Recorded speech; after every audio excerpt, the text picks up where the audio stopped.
真係有好多講廣東話嘅同學圍繞住咧，甚至有一個感覺係我好似唔識英文。哇 Kathy 你好犀利啊，好佩服你啊！你點解你有咁大嘅勇氣啊，自己一個人出國咁樣？始終我哋每一世人都依賴住屋企，感覺自己係一個壞咗嘅人咁樣。記得嗰陣又爆瘡啦，然後又失眠啦，係我嗰陣咁迷失自己嘅時候嘅一啲相。而家我就學識咗咧，唔好將一件事咧睇得太重，發現嗰度係有好多嘅吸毒者或者係無家者。我係直情唔夠膽拎任何貴重嘢啊相機出嚟，因為我試過出街見到一啲嘅同性伴侶。另外咧，我上堂時候咧都有遇到一啲跨性別嘅同學。Hello， 大家好，我係 Kathy。而家錄緊影嘅時間係8月10號嘅凌晨。1年前嘅今日，我就飛咗過嚟加拿大，開展我人生嘅新一頁。喺呢個特別嘅日子呢，我就想拍低同大家去分享下呢一年我喺加拿大嘅體會。我去準備呢條片嘅時候呢，寫份稿已經有6版啦。首先第一點呢，就係我學識咗謙卑。以前嘅我咧，好容易會驕傲，有時咧會覺得身邊嘅同學同自己比咧，英文嘅水平好似係我勝過佢哋。但係嚟到加拿大之後咧，完全顛覆咗我呢一個想法。因為加拿大咧，大家都知英文係佢哋嘅主要語言啦。咁其實喺呢一個全英文嘅環境咧，作為一個香港人喺香港咁少去用英文日常生活對話咧，係感覺有啲陌生嘅。我初初嚟到嘅時候呢，係講得好唔正啦，甚至有一個感覺係我好似唔識英文、唔識講英文咁樣。然後我身邊有好多同學呢，即使係香港人，但係佢哋個語調啊，或者佢哋嗰個嘅口音呢，都係控制得好好啦，真係聽起上嚟係好舒服嘅。咁我就突然間發現咗，原來我講英文係有咁多不足㗎，係比我想象中更加多。自從發現咗呢個弱點，自己嘅不足呢，我就嘗試下上堂嘅時候揾多啲非華語嘅同學用英文去對話。因為大家都知咧，加拿大而家好多香港學生都會過嚟留學去讀書啦。咁我身邊都圍繞住好多香港嘅同學，所以呢，好多時我哋對話呢都係用廣東話㗎嘛。咁我初頭幾個 sem 呢，真係有好多講廣東話嘅同學圍繞住呢，我就比較少去真正去實戰用到英文啦。但後來我就要開始遠離嗰啲香港同學，因為呢，我想俾個機會自己去真正用多啲英文去對話，去做一個實踐咁樣啦。咁我覺得呢一個係令自己可以快啲喺英文 oral 方面能力去進步嘅一個好方法。另外就係上年我係自己一個人冇嚟過加拿大，喺度冇親戚，就咁拖住3個篋咧，就由香港飛咗過嚟讀書啦。咁嗰陣出發咧，其實有好多嘅朋友啊、親戚啊、老師啊，全部都話：哇 Kathy 你好犀利啊，好佩服你啊！你點解你有咁大嘅勇氣啊，自己一個人出國咁樣？咁當初聽到呢啲嘅讚賞，梗係覺得自己哇好似好犀利咁喎，跟住就耀武揚威啊！好自滿啊咁樣，但當我喺加拿大呢度生活咗一排呢，其實我發覺有好多同學都係同我一樣經歷咯，有啲仲係細過我添嘅。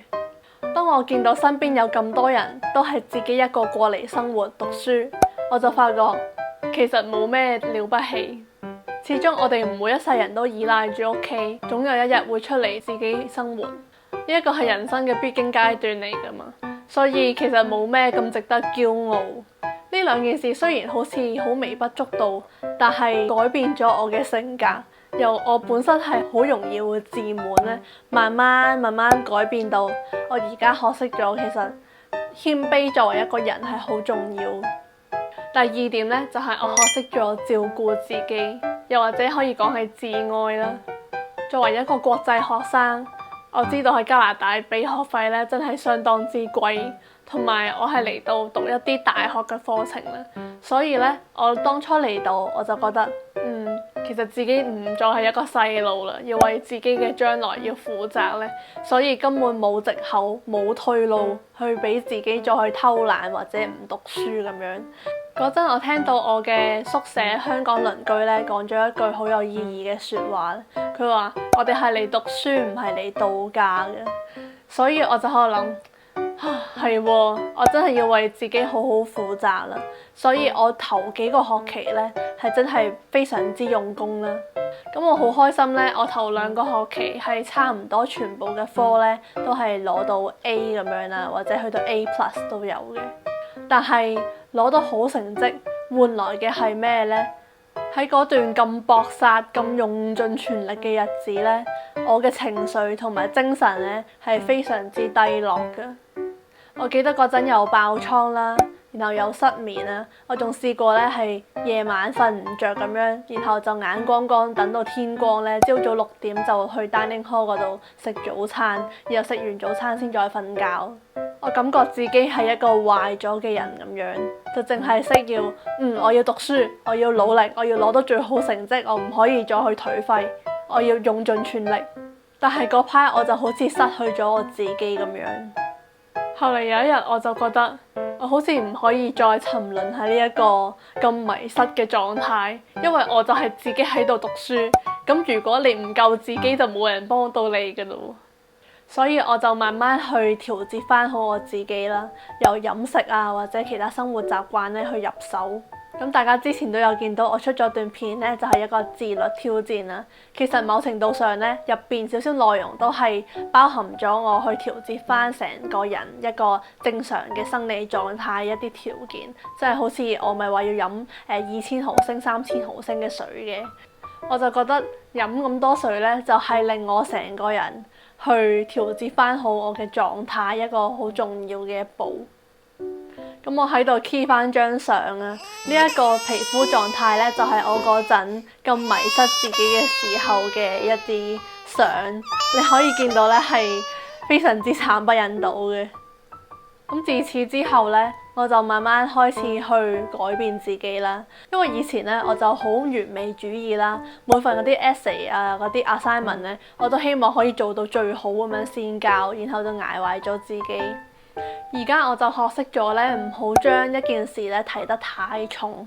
我完成咗個任務咧，其實就 OK 噶啦，唔好話推到自己去盡頭咁樣。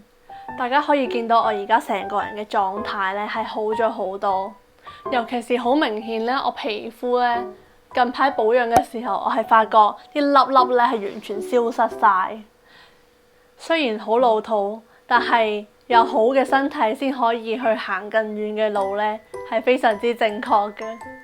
見到而家自己嘅精神啊或者皮膚嘅水平咧，係完全回復正常，甚至有更加去提升咧，真係覺得照顧自己對於一個喺外國留學嘅學生咧係非常之重要。咁第三點咧，我就係發現咗真正嘅加拿大。點解咁講呢？我發覺原來加拿大咧係好簡朴，一切從簡。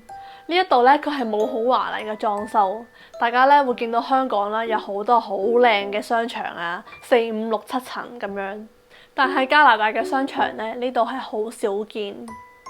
呢度嘅生活節奏亦都好慢啊。例如我舉一個例子，我去 Walmart 買餸嘅時候咧，我去俾錢係自助形式咁樣俾啦。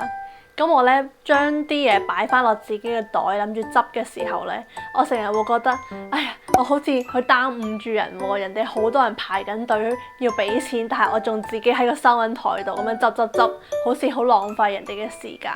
但後來我見到身邊嘅顧客咧，佢哋都係慢慢咁執，完全冇人去催佢哋，我就發覺係喎，呢度係加拿大唔係香港喎。呢度每一個人咧俾錢都係執好晒自己啲嘢之後咧，先會慢慢咁離開，係完全非常之有耐性，好慢，好悠閒咁樣去買餸，你就會覺得哇，喺度生活呢個節奏其實都係幾正，因為冇人會催你啊，你要快啲俾錢啊，你要快啲執嘢啊，唔好阻住下一個顧客。咁當然有好嘅一面，自然亦都有壞啦。咁我而家係住溫哥華區，有一次我經過一條叫做 East Hastings 嘅街時候咧，我發現嗰度係有好多嘅吸毒者或者係無家者。因為加拿大係將大麻合法化咗咧，所以喺街度有好多人都會食大麻。咁嗰一條街呢，係真係好多嗰啲嘅人士會聚集喺嗰度啦。有啲佢哋會打針啊，然後食完一啲嘅毒品之後呢，有啲神志不清呢，會做出一啲好奇異嘅行為。有一次呢，我就咁啱喺嗰條街度等巴士要轉車啦，就係有一啲神志不清嘅人呢，喺我身邊咁樣行過呢，係令我非常之驚，係嚇親我。我係直情唔夠膽拎任何貴重嘢啊相機出嚟，因為我好驚呢，可能佢哋會傷害我咁樣啦。但正常如果你唔去挑釁佢哋呢，佢哋都唔會攻擊你嘅。不過係我自己心入邊有少少恐懼咁樣，因為我係自己一個人啊嗰陣。咁我就冇諗過，原來加拿大呢一個咁發達嘅國家，溫哥華仲係一個咁宜居嘅城市呢，竟然會有啲咁嚴重嘅社會問題。所以令我發覺外國唔係淨係話係好好住嘅地方，係一個世外桃源，但係其實都有意想不到嘅一面。政府都要好好去正視呢一啲問題，諗下點樣去解決，去幫助呢一啲嘅弱勢社群。咁最後一點呢，就係我發覺加拿大嘅包容性呢係非常之高嘅。呢度對於 LGBT 嘅族群呢係非常之友善。喺加拿大人嘅眼中呢， LGBT 嘅族群根本就係同我哋一般人一樣冇分別。我試過出街見到一啲嘅同性伴侶，另外呢，我上堂時候呢都有遇到一啲跨性別嘅同學，但係呢，無論係路人啦、老師啦，或者我哋班上任何同學，包括我呢，都唔會對佢哋有咩特別嘅奇異眼光啊，或者一啲唔友善嘅對待咁樣。反而我哋咧會同佢和平共處啦，好似朋友咁樣相處。